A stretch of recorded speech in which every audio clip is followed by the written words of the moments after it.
If you still think that Afghanistan is a country racked with internal strife and terrorism, you are wrong. Afghanistan has been getting itself a makeover after the end of the American invasion, and is slowly but surely metamorphosing into a buzzing modern country. This is what we are going to talk about in this video: how Afghanistan is taking its power back by focusing on multiple mega projects to boost both its economy and the lifestyle of its people. Watch this video till the end to learn more about some of the most epic projects under construction in this erstwhile war-torn country. Don't forget to like this video and subscribe to our channel to see more epic content like this. The Kushtepa Canal. The most iconic project underway in Afghanistan is the construction of the largest artificial river in Asia. This is being done at an estimated cost of $600 million. Once completed, the canal will be 285 km long and 100 feet wide, and is slated to transform this country that's been trapped in hunger and war for the longest time. What is also remarkable is that the Afghan government is constructing this canal without any kind of funding or technical help from outside. All the money, engineering skills, and expertise is pure Afghan. Once completed, this artificial river will enable the parched northern Afghanistan to get water for agriculture. It is expected to reach water to 55,000 hectares of this dry, arid region, enabling farmers to grow wheat and grains here. The country aims to become a major wheat producer by 2028. As Afghanistan is a landlocked country and because its 5 main rivers are not able to fulfill the water requirements of the Afghan people, it has been facing a major water crisis for the longest time. This project will give the people of Afghanistan water and food security. The Kabul New City Project. The second mega project the Afghan government is focused on is the Kabul New City Project. This project was launched in 2008 to provide housing to all the internal migrants who were migrating to Kabul, the only developed city in Afghanistan. The project was never completed due to the internal problems faced by the country due to the American invasion. After a lag of more than 15 years, the government finalized the blueprint of the city in 2023 and began to distribute land to thousands of families for housing. The government has roped in Kawar constructions to build housing colonies and related infrastructure for lakhs of migrants pouring into Kabul. Called the Kabul New City, this housing project will benefit 3 million Afghans. The government is also focused on job creation in this urban mega project, designed by a French firm named Architecture Studio. This urban mega project is also being planned and designed based on the tenets of sustainability. Kraft-Harrat Railway Project. This 5-nation railway corridor will connect Afghanistan with its neighbors like Iran, Tajikistan, and China, amongst others. The total length of this project is 2,000 kilometers, and it is expected to revolutionize the Afghan economy as it will provide precious access to the Chinese industrial areas. The railway project will also connect Afghanistan with India. The first trial run of this mega railway project was completed by Afghanistan and Iran in May 2023. This stretch has a total length of 225 kilometers, with 140 kilometers falling in the Afghan territory and the rest in Iran. The other countries are also building their parts of the railway network to complete the project. Once completed, this project will allow Afghanistan to export its goods safely and fast to the rest of Asia. Trucks are being used to export commodities to neighboring countries, and this is extremely expensive and unsafe.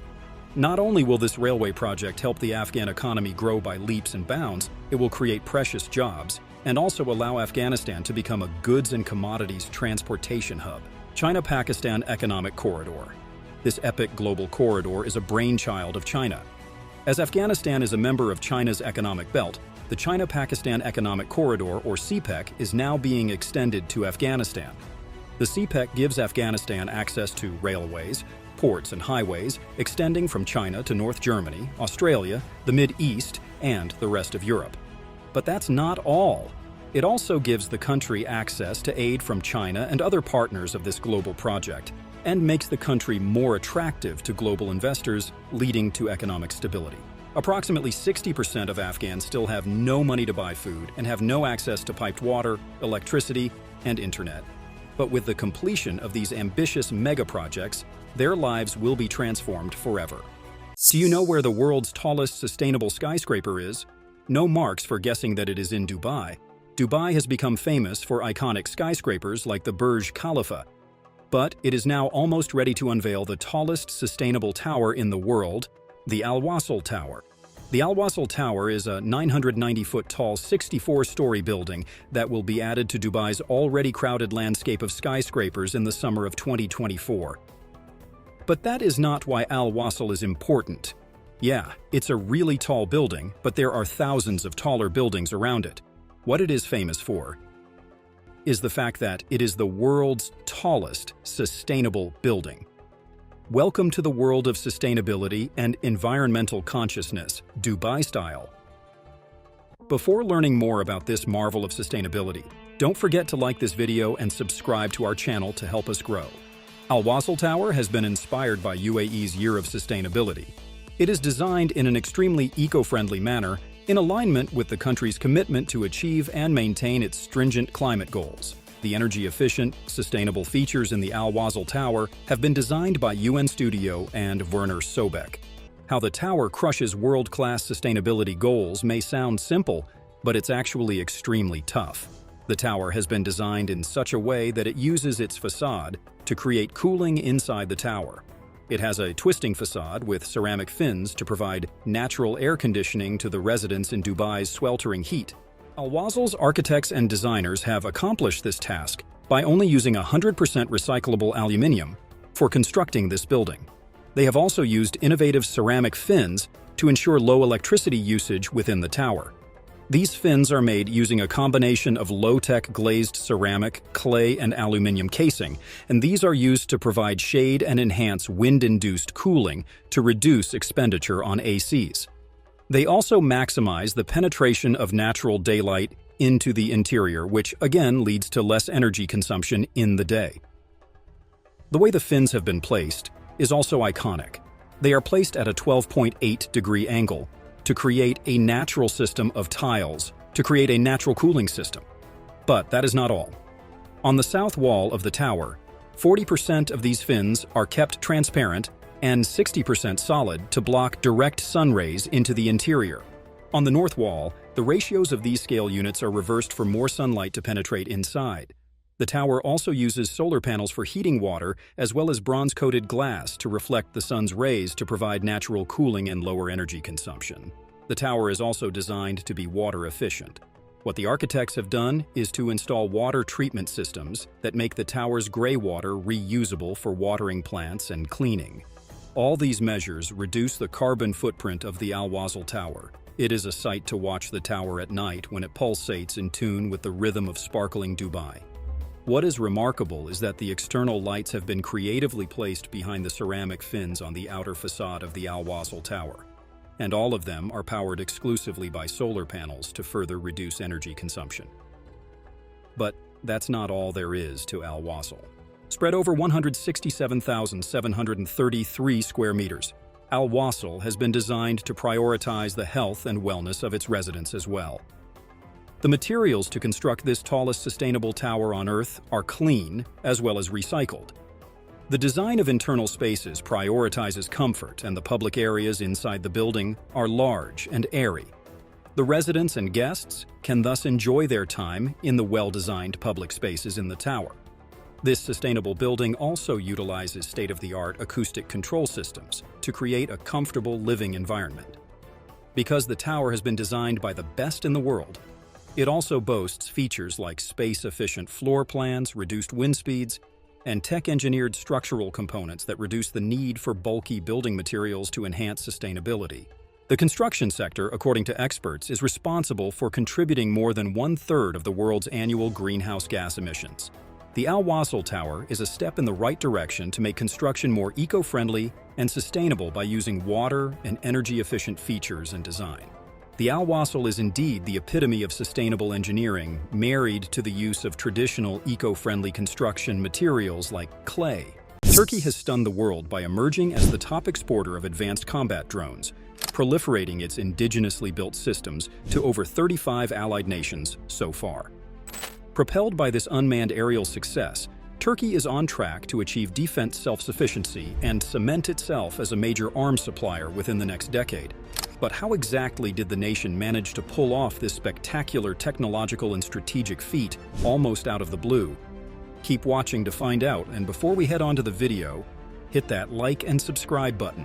Turkey has undergone a dramatic defense industry transformation to become a leading global exporter, competing with major powers. This resulted from President Erdogan's push since 2003 to build domestic arms manufacturing. Today, Turkey's heavy industry sector rivals France, Spain, and the UK, a colossal achievement. Surprisingly, Turkey also competes for the third largest exporter spot of multi-role combat drones worldwide. It literally beats Israel, pioneer of such technology. Nearly 35 nations operate Turkish-made drones, thanks to their proven effectiveness across conflict zones this decade, including Ukrainian forces fielding Bayraktar TB2s against Russia. Baykar, helmed by Chief Engineer Selçuk Bayraktar, drives this drone success. In 2005, his master's thesis demonstrated an algorithm to land unmanned helicopters, even vertically on walls. By 2022, his family-owned firm pioneered Turkey's most advanced UCAVs, like the iconic TB2. Economically, too, Turkey's 200-plus military drones contribute the largest portion of its $10 billion plus defense exports.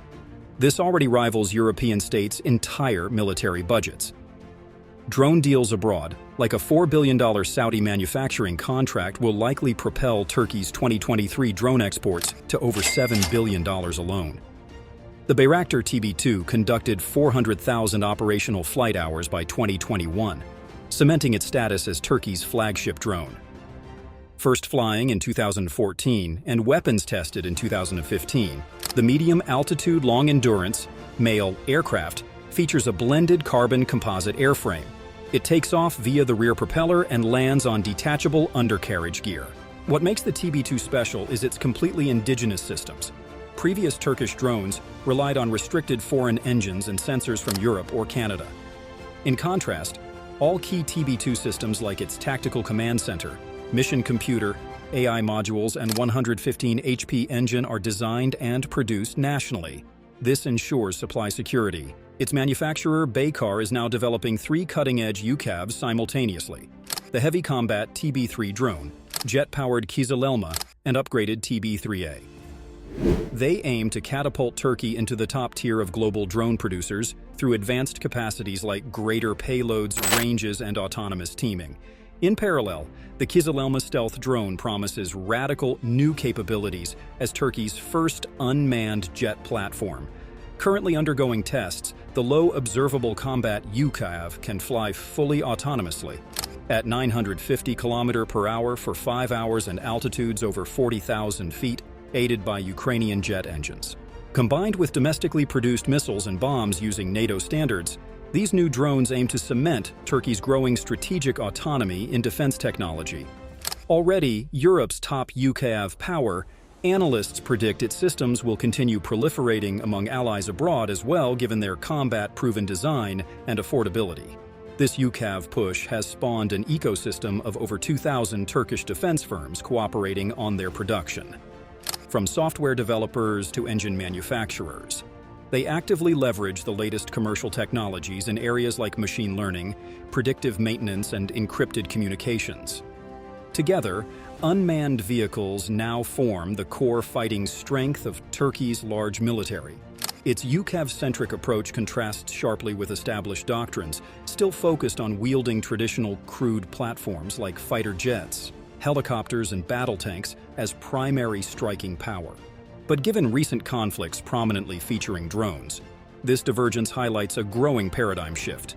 The Second Nagorno-Karabakh War saw Azerbaijani TB2s decimate Armenian tank formations, and Ukrainian TB2 sorties continue hunting Russian assets like radars, fuel depots, and ammo convoys daily to deadly effect.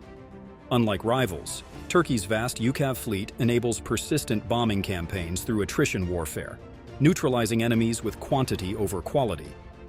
Its combined navy of advanced MALE drones amounts to more UAVs than all European Union members' inventories put together. This drone obsession traces back to President Erdogan's tenure starting 2003. Upon becoming Turkey's prime minister that year, he outlined a 20-year vision to attain defense self-sufficiency, spanning ammunition to complex systems like cruise missiles and ballistic missile defense technology. Erdogan described it as achieving independence in defense to safeguard Turkey's sovereignty and security interests, Geopolitically, this increased assertiveness manifests in its foreign policy too, with interventions in Syria, Libya, and the Caucasus over the past decade to protect territorial claims and allied factions. Domestically, the 20-year deadline corresponds to the Turkish Republic's upcoming centenary in 2023, making UCAVs the centerpiece of its arms industry ambitions. So far, the strategy has already borne fruit, with Turkey rising into the world's top 10 arms exporters since 2006, exporting $3.2 billion in weapons last year alone. With UCAVs projected to drive over $10 billion in Turkish defense exports by 2025. They seem poised to provide Turkey an independent capacity to secure interests abroad through both sales and direct action. This mirrors the rise of previous military innovations like dreadnoughts and aircraft carriers that propelled inventing nations to greater geopolitical clout, once reserved for select superpowers. Turkey's massive production and export of advanced military drones engineered complete national self-sufficiency in defense, while positioning it as a rising power broker. What innovative drone-powered strategies should Turkey or other nations explore next? Where is the world's biggest artificial river being built?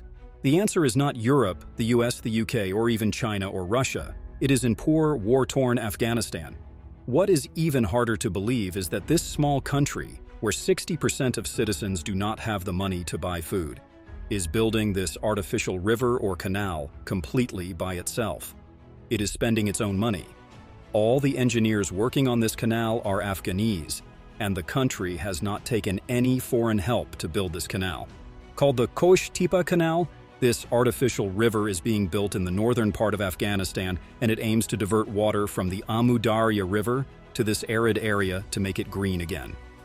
We bet you want to know all about this awesome feat of human engineering. But before we go any further, please hit the like button and subscribe to our channel.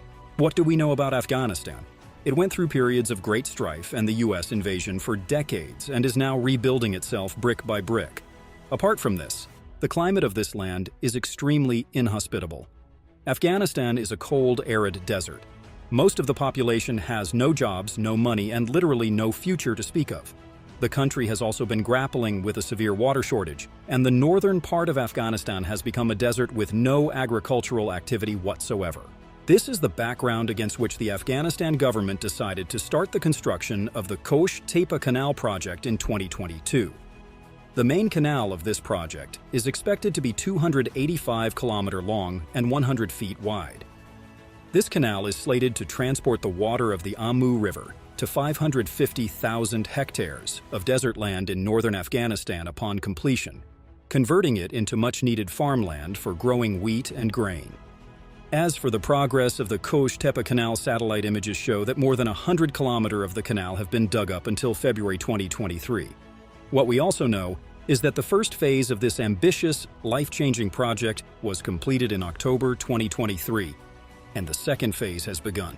The Taliban government is treating this project as a priority and is working very hard to complete it as soon as possible. They claim that 5,500 workers are working on the project around the clock, using 3,300 bits of machinery.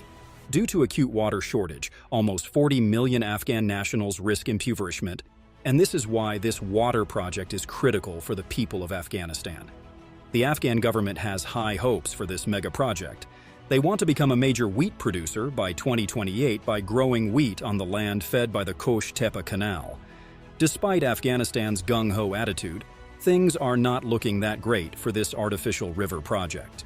This canal has already become contentious and raises the risk of rising regional tensions in the area. This is because the Amu Darya River starts in Afghanistan and Tajikistan and completes its journey down Central Asia by flowing into Uzbekistan. Afghanistan's neighbors are not happy with the Kosh-Tepe Canal project, as they feel it will reduce the water in the Amu River, resulting in water shortage in their respective countries. Another roadblock to the completion of this project is the alleged lack of technical know-how and the use of primitive methods of construction by the Afghan engineers working on the Kosh-Tepe Canal project, according to experts. They feel that the Afghan government does not have the technical muscle to complete this mega project. What is also worrying is the fact that, due to what experts call the rudimentary construction techniques and methods, There was a major breach of the canal, resulting in a large overflow of water near the embankment. Then there are the environmental concerns. Experts claim that this artificial river will make the Aral Sea problem worse as more water will be added to it due to this canal. This mega project is embroiled in too many problems and what-ifs, but the Afghan government is tight-lipped about these issues and is trudging on resolutely. Perhaps the only way Afghanistan can pull itself out of its trap of extreme poverty is to complete the Kosh-Tepe Canal. The question, though, remains, can they? Only a portion of this mighty canal has been dug till now, and there is a long way to go before Afghanistan can become water secure. Do you think Afghanistan will prove the naysayers wrong and complete this mega project? Do share your opinions in the comments. The Trans-Himalayan Railway, THR, is a proposed railway project that aims to connect China and Nepal through a series of tunnels and bridges across the Himalayan mountains. The project has many benefits and challenges, as well as geopolitical implications. What are some benefits of the Trans-Himalayan Railway? Why is the project controversial? There are many questions that arise with this project, and in this video, we will try to look at every aspect of it. Before we go ahead, kindly leave a like and subscribe to our channel. It's the best way to support us and keep us motivated to create more awesome content for you in future. We all know that China is a potential superpower, the second largest economy only behind the United States. China has always believed in investing in infrastructure to boost its economic growth, trade, and influence. This idea has indeed helped China to grow as an economic giant after 1978. But for the past few years, their idea has traveled out of China, and they have been dedicated to joining other countries via roads and railways as well. Out of their multiple international projects going around the world, we are here to discuss one major project, the Trans-Himalayan Railway, THR, project, which is not only a dangerous project in terms of threat to indigenous people, but also a serious concern for China's neighbors like India. China and India are economic rivals, and this project is indeed a matter of concern for India, but why? The Trans-Himalayan Railway, THR, is a proposed railway project that aims to connect China and Nepal through a series of tunnels and bridges across the Himalayan mountains. The project is estimated to cost around $5 billion and take about 10 years to complete. The THR is expected to have multiple benefits for both countries, such as enhancing trade, tourism, and cultural exchange, as well as reducing travel time and cost. However, the THR also faces many challenges and risks, such as the complex and unstable geology of the region, the high altitude and low oxygen levels, the extreme weather conditions, the environmental and social impacts, and the geopolitical tensions between China, India, and Nepal. This huge Chinese project is bothering India, as it could reduce India's influence and leverage in Nepal, which has traditionally been a close ally and partner of India. India is also seeing it as a threat to its territorial integrity and national security, as China could use the railway to deploy troops and weapons near the Indian border. It could also damage the fragile ecology and biodiversity of the Great Himalayas, which are a source of water and livelihood for millions of people in India and the region. According to a study by the China Railway First Survey and Design Institute, CRFSDI, the THR is one of the most difficult and risky railway construction projects in the world. The project will require building the world's highest railway tunnels, some of which will be over 10 kilometers long and over 5,000 meters above sea level. The altitude at Girong Port is 2,800 meters above sea level, while the Girong Mountain pass to Nepal lies at about 1,800 meters, which can cause lack of oxygen to the travelers. This project is said to be dangerous because the workers will have to face low oxygen and freezing temperatures, which can affect their health and performance. The engineers will have to deal with various geological challenges, such as active fault zones, glaciers, landslides, and earthquakes, which can damage the infrastructure and cause accidents. However, China has been denying such statements. The construction of a railway crossing the Himalayan mountains is now economically and technologically feasible. Zhong Gang, Deputy Director of the Science and Technology Department at Beijing University of Technology, told a forum run by the China Tibetology Research Center. The Himalayan Railway would start from Shigaze, a city in Tibet, run to Girong, a land port on the Chinese border, and extend into Nepal, although it would not be a high-speed railway, state-run China Daily quoted Chinese researchers as saying at a forum. The THR is part of China's ambitious Belt and Road Initiative, BRI, which aims to expand its economic and political influence across Asia, Africa, and Europe through massive infrastructure projects. The project has raised concerns among some Nepalese and Indian analysts. I mean, who doesn't know about the Chinese debt trap? It could increase Nepal's dependence on China and undermine its sovereignty and security. The THR is still in the planning and feasibility stage, and an official agreement has to be signed between China and Nepal. The project will require the approval and cooperation of both governments, as well as the consultation and consent of the local communities and stakeholders. It is a visionary and unprecedented project that could transform the region. But it also poses many uncertainties and controversies that need to be carefully considered and resolved.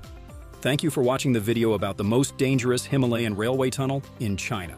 Give us a thumbs up if the information piqued your interest and let me know what you think in the comments. Recently, there have been discussions about the potential of turning desert regions into solar energy powerhouses. In Afghanistan, people have already begun integrating solar innovations into their lives. In this video, we will discuss the solar ovens project unfolding in Afghanistan. Make sure to like this video and subscribe to our channel so that you won't miss out on future uploads. Did you know that a fundamental understanding of basic light reflection can help you to construct a solar oven without relying on any sort of electricity or fuel? Here's a quick challenge for your knowledge. Do you think the people of Afghanistan utilized concave or convex mirrors in building their solar ovens? Find out the answer and unravel the science behind it by tuning into the video. The artisans of Afghanistan have started to build highly efficient solar ovens by applying a very simple phenomenon of light. The solar ovens are not built by large MNCs, but rather handmade in local factories using limited resources by skilled craftsmen to fight against the inflation and high fuel prices in Afghanistan. They have quickly become popular among the common people of the region and have received a high amount of positive feedback from the customers. As per the officials, the solar ovens have become a profitable business within a short period of time. These ovens use sunlight and provide an innovative way to cook. Not only is the product affordable and durable, but it also promotes sustainability while benefiting the poor people who can't afford the expensive fuels in Afghanistan. Crafted with precision, these solar ovens harness the power of direct sunlight to facilitate cooking and boiling water. The intricate process begins with skilled craftsmen in Afghanistan producing thousands of these innovative ovens. Starting with the creation of a metal frame, it undergoes transformation as a concave mirror is meticulously applied, followed by the installation of glass panels. When the rays of sunlight from such a far distance fall on the concave mirror, they unite at a single point in the center, commonly referred to as the focus of the concave mirror, situated just beyond the mirror's surface to form a highly diminished-sized image of the sun itself. This precise location is where the base of the cooking utensil is positioned. You can imagine the amount of heat produced at this focal point, since basically it's a minimized representation of the sun. Hence, the glass panels are arranged strategically to reflect sunlight onto the oven's surface, generating heat. The final touch involves installing a metal ring at the center of the sunlight reflection for placing the cauldron and tea kettle. The success of this endeavor has brought joy to solar oven manufacturers in Afghanistan, providing employment opportunities for numerous young individuals across different factories. With the rising costs of wood and gas, coupled with the scarcity of durable and affordable electricity, these solar ovens have become a popular choice among families. Witnessing a surge in interest, these ovens are now an essential commodity, offering a sustainable and cost-effective solution in Afghanistan. The surge in solar oven sales in Afghanistan is closely tied to the challenging economic conditions and limited income opportunities in the country. Faced with economic hardships, Afghan citizens are increasingly turning to cost-effective alternatives, with solar ovens emerging as a popular choice. Beyond economic considerations, the environmentally friendly nature of solar ovens free from air residues and other pollutants adds to their appeal. It's accurate to assert that solar ovens have become a crucial adaptation for families navigating tough economic conditions, significantly improving their quality of lifestyle. An indirect yet noteworthy impact has been the rise in job opportunities for the youth, with various experts contributing their skills to the diverse manufacturing processes involved in creating solar ovens. Looking ahead, there are numerous prospects for scaling in this field. Afghanistan could explore the potential of becoming an international exporter of affordable solar ovens, thereby boosting its GDP. This innovation exemplifies the profound impact a simple idea can have on individuals' lives and society at large, validating the saying, "Where there is need, there is invention." Do you think a similar innovation can happen in your country of residence? Share your thoughts in the comments. Do you know who saved 500,000 Afghan lives in a remote Afghan province? A small Japanese man, not very young, a bit stooped, but full of the zeal to help people in any way he could. Today's video is about a Japanese superhero called Dr. Tetsu Nakamura, a superhero who didn't need a cape because he had a big heart. Nakamura defied all odds to get water to 500,000 people, starved of water in a remote province of Nangarhar in Afghanistan. This is his story, and a story about how he defied all odds to get precious water to these beleaguered people. But before we start, here's a small request. Please hit the like button and subscribe to our channel so we can get more motivating content for you. Dr. Tetsu Nakamura, lovingly called Kaka Murad in Pashto, was a Japanese physician and honorary Afghan citizen who headed Peace Japan Medical Services. Uncle Nakamura, as he was also called, was born on September 15, 1946, in Fukuoka, Japan. He graduated as a medical doctor in 1973.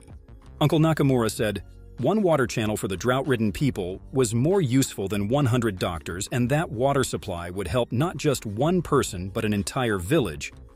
2003 onwards, Nakamura started building an irrigation canal for agriculture in the Khiwa district of Nangarhar province. This was called the Marwarid Canal, and it fed water from the Kunar River to this district that was almost a desert. He used the principles that were used to build irrigation canals in his birthtown Fukuoka more than 200 years ago. Dr. Nakamura built the 25.5-kilometer-long Marwarid Canal without the aid of modern equipment. In addition to this, he also built or restored 8 canals. His canals helped irrigate 16,000 hectares of land and enabled 600,000 Afghanis living in the Gambari Desert in Nangarhar province to survive. But that was not all. He helped build 11 dams on the Kunar River, too.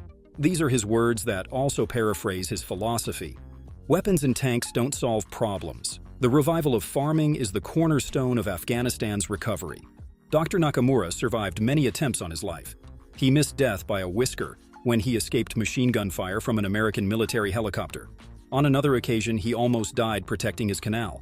Perhaps he knew that he had very little time to live, and this is what prompted him to say, "I would be happy to die here."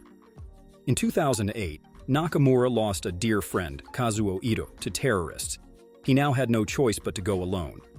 Going back home to a happy life in Japan was not an option for Nakamura.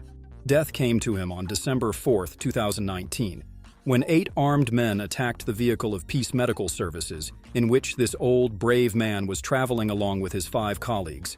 He was shot 8 times and died on the way to a bigger hospital at the airport. His 5 colleagues died too.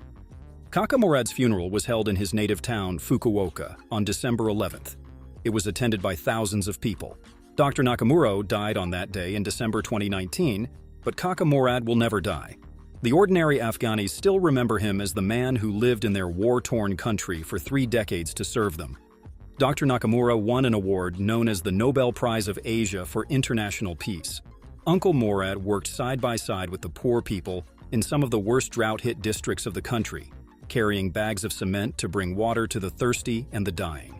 He did it for the people he cared for and loved with all his heart, and not for fame or awards. He was indeed a rare, precious man. The Eka-Walang Highway, Suf Valley project spanning about 180 kilometers and linking Mazar-e Sharif to Yakaolang in central Bamiyan, is China's largest highway development project in Afghanistan.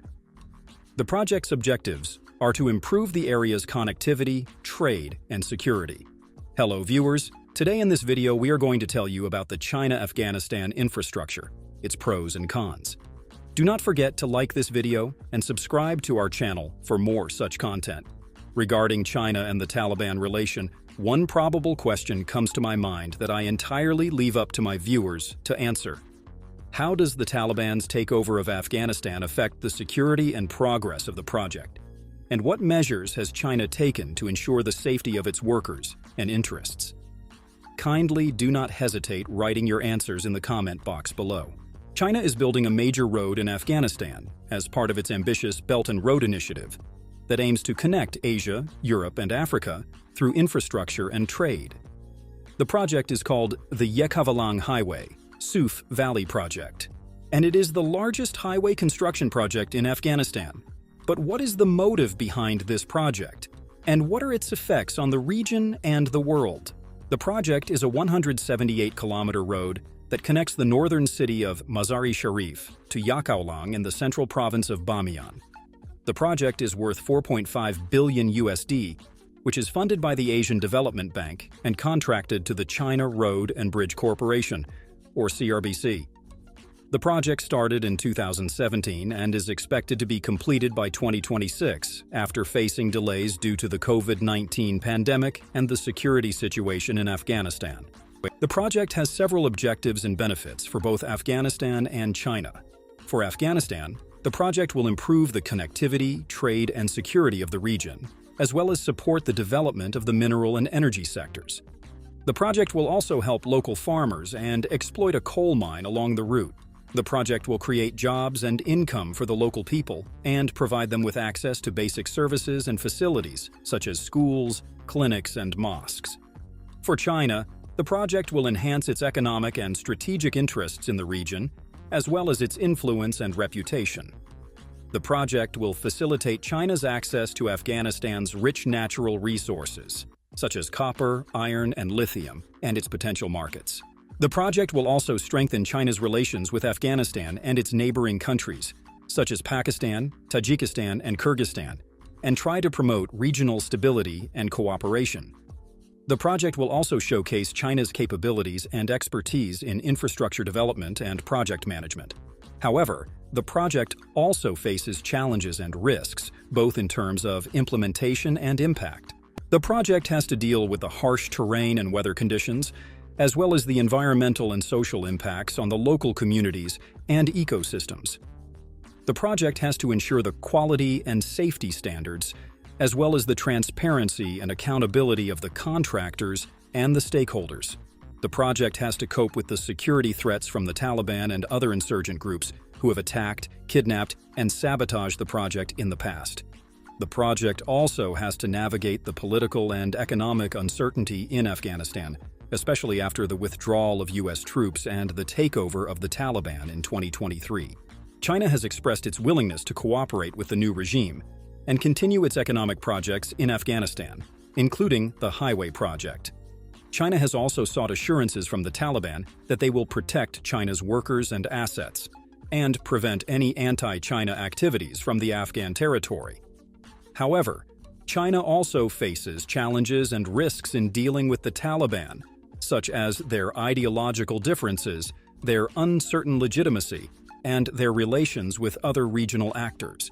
The project also has implications for the international community and the global order.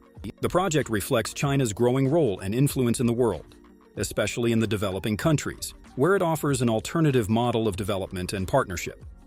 The project also challenges the U.S. and its allies, who have invested billions of dollars and thousands of lives in Afghanistan, only to see their efforts collapse and their interests threatened. The project also raises questions about the norms and values of the international system, such as human rights, democracy, and the rule of law, which may be compromised or ignored by China and the Taliban. The Yekavalang Highway, Suf Valley Project is a game-changing project in Afghanistan that has the potential to transform the country and the region for better or worse.